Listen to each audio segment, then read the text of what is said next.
Picture this. It's the year 1644. You are standing on the deck of the Danish flagship Trafalgarhaven. Right in the middle of the Battle of Kolberger Height. Exactly. The air is just thick with smoke, fog, and the absolute deafening roar of naval artillery. It's chaos. Complete chaos. And suddenly, a Swedish cannonball strikes a Danish cannon right near the commander. Shrapnel, splinters of wood and chunks of burning metal just flies across the deck. And the king himself is struck down. Yeah, King Christian IV, who was personally commanding the fleet at 67 years old, he loses his right eye. His ear is mutilated. He collapses onto the blood-slicked wooden boards. And for a terrifying moment, the entire crew assumes their monarch is dead. I mean, you would. But then, bleeding heavily and half blind, he struggles back to his feet, props himself against the mainmast, and orders his men to keep firing. It is a truly remarkable moment of historical resilience. Welcome to the Deep Dive. I am your host, and today we are looking at Denmark's royal anthem and the bloody history of Kong Christian. I'm our resident historian, and I am very excited for this one. If you're joining us on this deep dive into one of the world's oldest national anthems, Kong Christian stood ved Højen mast, which translates to King Christian stood by the lofty mast, you are absolutely in the right place. We're going to uncover the thrilling 17th century naval battles, the mysterious, debated musical origins, and the surprisingly anti-Swedish lyrics that were originally censored from the stage. Whether you are a history buff, a classical music lover, or just insanely curious about Danish history, this deep dive unpacks the heroic tales of King Christian IV, Niels Juel, and Peter Wessel Tordenskjold. Okay, let's unpack this. Our mission today is to explore how this incredibly gritty, violent naval battle was transformed over the centuries into a revered national symbol. We should probably establish the unique status of this piece of music right away, because it occupies a very specific and somewhat complicated space in Danish culture. Right. It is the unofficial royal anthem of Denmark, but it also officially shares equal national anthem status with another song. Right. Der et intet land, which translates to there is a lovely country. Denmark is in that rare club of nations with two officially recognized national anthems. But there's a really strict division of labor here. Very strict. Kong Christian is reserved almost exclusively for the Danish royal house and the military. If the monarch is present, or if it is a major military anniversary, this is the anthem you're going to hear. And even then, on official occasions, they usually only sing the first verse. Exactly. The other anthem, Der et intet land, serves as the civilian anthem. That's what you would hear at a football match or the Olympics. And the contrast between the two is striking. The civilian anthem is this romantic, pastoral piece focusing on broad beech trees and blonde maidens. It is gentle. While Kong Christian is martial, rhythmic, and just intensely aggressive. It is not a song about the beauty of the landscape.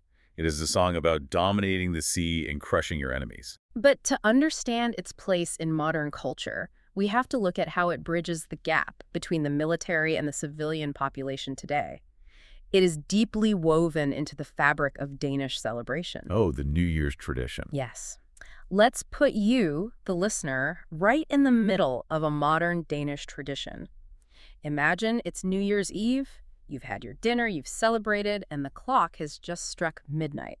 The new year has officially begun. On television, the civilian national anthem has just been played.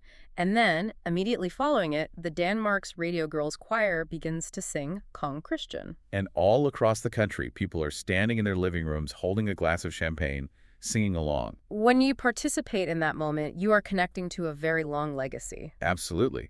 Having been adopted in 1780, it holds the impressive title of being one of the oldest national anthems in the world. To put that in perspective, the United States was still in the middle of the Revolutionary War when Denmark formalized this piece of music. It's incredible. Let's go back to that origin story. The lyrics first appeared a couple of years prior to that adoption, in May of 1778. They were written by a prominent poet named Johannes Avold. But they didn't debut at a military parade or a solemn royal coronation. No, they debuted in a theatrical play. The play was called The Fisherman, or Fiskeren in Danish. It officially premiered at the Royal Danish Theatre in January of 1780. This was for King Christian VII's birthday, right? Yes. And Ewald categorized The Fisherman as a vaudeville, which, in the context of 1780s Europe, meant a singspiel. So a musical drama incorporating popular pre-existing street melodies, rather than the American variety shows we picture today. Exactly. But the narrative of the play itself wasn't directly about the king. It focused on everyday people fishermen from the northern part of Zealand. Who risked their own lives to save a group of sailors from drowning in a terrible storm. And the climax of the story centers on the fishermen humbly refusing to accept any financial reward for their bravery. In 1780, that kind of selfless maritime heroism functioned as an overarching tribute to the Danish-Norwegian Navy. The fishermen represented the ideal Danish spirit on the water. Right. Ewald used this narrative framework to insert a song that celebrated the ultimate maritime heroes of Denmark and Norway's past. He specifically highlighted their monumental naval wars against Sweden in the 17th and early 18th centuries. He did. I want to read some of the English translation of these lyrics, done by the famous American poet Henry Wadsworth Longfellow, because the imagery is striking. It is a stark contrast to the peaceful imagery you usually find in national anthems. It definitely is. It starts with that scene we described at the beginning, King Christian IV, at the 1644 Battle of Kolberger Heide. The lyrics, "Go King Christian," stood by the lofty mast in mist and smoke. Setting the scene perfectly. His sword was hammering so fast, through Gothic helm and brain it passed. It leaves absolutely nothing to the imagination. Just smashing brains. Yeah, the phrase Gothic helm refers directly to the Swedish enemies. It paints a picture of a monarch who isn't just commanding from a safe distance, he is physically engaged in the slaughter. Smashing his sword through the helmets and brains of his foes. It is designed to evoke a visceral, almost terrifying sense of national power. And Ewald didn't stop with King Christian. He structured the song to name-drop other legendary Danish-Norwegian naval commanders to build this crescendo of maritime supremacy. Like Niels Juel, a hero from the Scanian War in the 1670s, the lyrics detail how Juel hoisted his blood-red flag and struck the enemy. Then the song moves on to Peter Wessel Tordenskiold, a legendary vice admiral from the Great Northern War. The descriptions of Tordenskiold are downright apocalyptic. The song states that where he went, terror and death glared. It issues a direct command to the enemy. Let each to heaven commend his soul and fly. Tordenskiold was famous for his audacious, highly aggressive tactics. And Ewald captures that perfectly. The sheer aggression in the text was carefully calibrated to stir up deep patriotic fervor and remind the theater audience of these monumental life-or-death struggles at sea. But here's where it gets really interesting. The censorship. Yes, you have this intense, deeply patriotic song debuting at the Royal Theatre for the current king's birthday. You would assume the crowd would be on their feet cheering these verses. You would think so. But in the original staging of the play, verses 1 through 3, the ones detailing the smashing of Swedish brains, the blood-red flags, and the terror and death were completely cut from the performance. Completely removed. If we connect this to the bigger picture, the theater director's sudden attack of stage fright makes perfect sense. We have to look at the geopolitical reality of 1780. Denmark was navigating a very precarious diplomatic landscape at that exact time. They were a key member of something called the League of Armed Neutrality. This was an alliance formed to protect neutral shipping rights, primarily against the United Kingdom and France during the American Revolutionary War. This implies a level of censorship driven entirely by foreign policy. Who was their crucial ally in this neutral league? Sweden. Exactly. The League of Armed Neutrality required Denmark, Sweden, and Russia to maintain a united front to protect their vital maritime trade routes. And Denmark and Sweden had spent centuries at war with each other, so this alliance was strictly a marriage of economic convenience. It was incredibly fragile. The diplomatic nightmare of the Swedish ambassador attending a royal birthday play, only to hear a newly commissioned song vividly celebrating the historical slaughter of his countrymen, is so easy to picture. Singing about hammering swords through Swedish brains would have been a catastrophic diplomatic blunder. The court of Christian VII simply could not afford to antagonize their primary ally. Not while British warships were harassing neutral trade. Right. So, out of an abundance of caution, the theater decided to completely omit the first 3 verses during those initial performances. Only the 4th verse was deemed safe enough to be sung out loud on stage. The 4th verse is much more of a general ode to the dark rolling waves of the North Sea and facing maritime danger bravely, without specifically mentioning Swedish casualties. It's a fascinating origin. It is fascinating that one of the oldest national anthems in the world essentially started out being heavily censored by its own creators to avoid a geopolitical incident. Eventually, the political tides shifted. The League of Armed Neutrality dissolved, the immediate need to placate Sweden faded, and the full, unedited lyrics became the standard.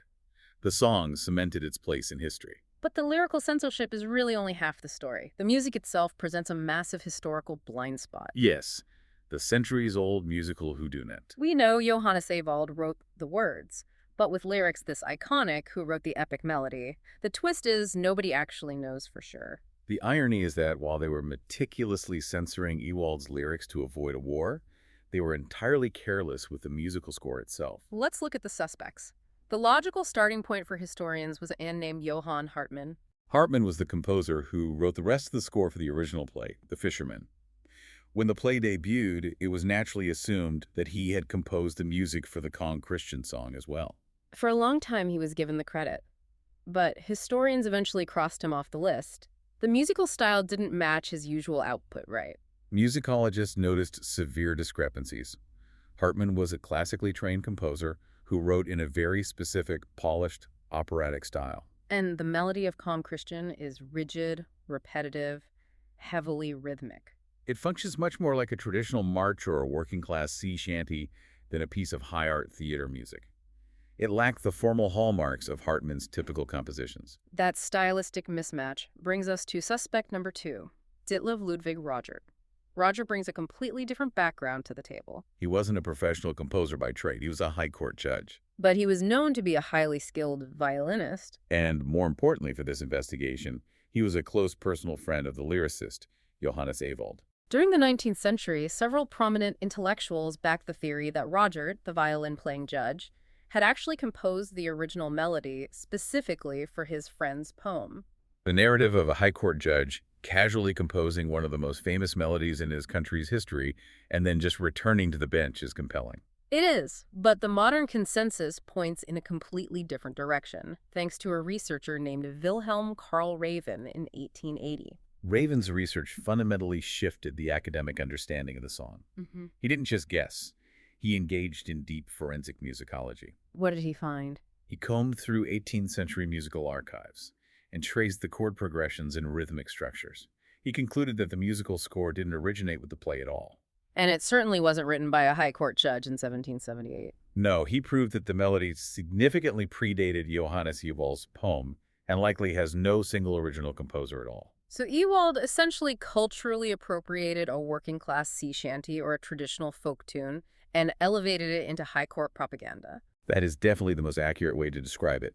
Raven believed the tune had been circulating for decades, perhaps as an anonymous sailor's march or a traditional dance tune. Ewald simply recognized a powerful, driving rhythm and repurposed it, setting his new, violent lyrics to a melody the public was already somewhat familiar with. Exactly. Today, this remains the most commonly supported theory among historians. But there is another case of mistaken musical identity here. Even today, if you ask people who composed Kong Christian, many will frequently and wrongly credit Friedrich Kuhlau. The confusion regarding Kuhlau is entirely understandable. He is inextricably linked to the song's massive cultural saturation.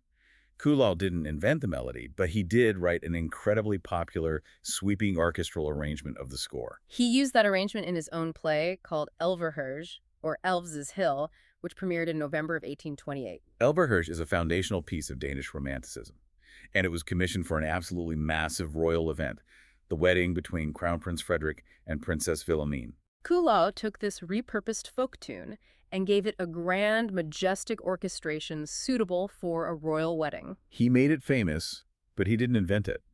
He elevated the song from a popular theatrical tune to an undeniable institutional national anthem.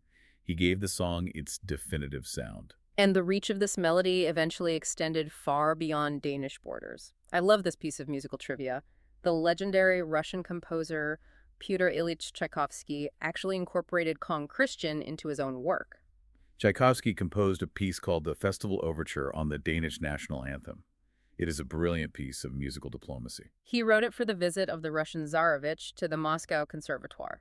The Tsarevich, the future Emperor Alexander III, was accompanied by his new wife, Princess Dagmar of Denmark. Tchaikovsky blended elements of the Russian national anthem with the driving melody of Kong Christian as a musical welcome gift for the new princess. That commission demonstrates just how universally recognizable the melody had become across Europe by the late 19th century. It had evolved from a questionable, anonymous maritime folk tune to a censored theater song, to a grand orchestration in Copenhagen, all the way to a symphonic tribute by Tchaikovsky in Moscow. The historical journey of this piece of music is just staggering.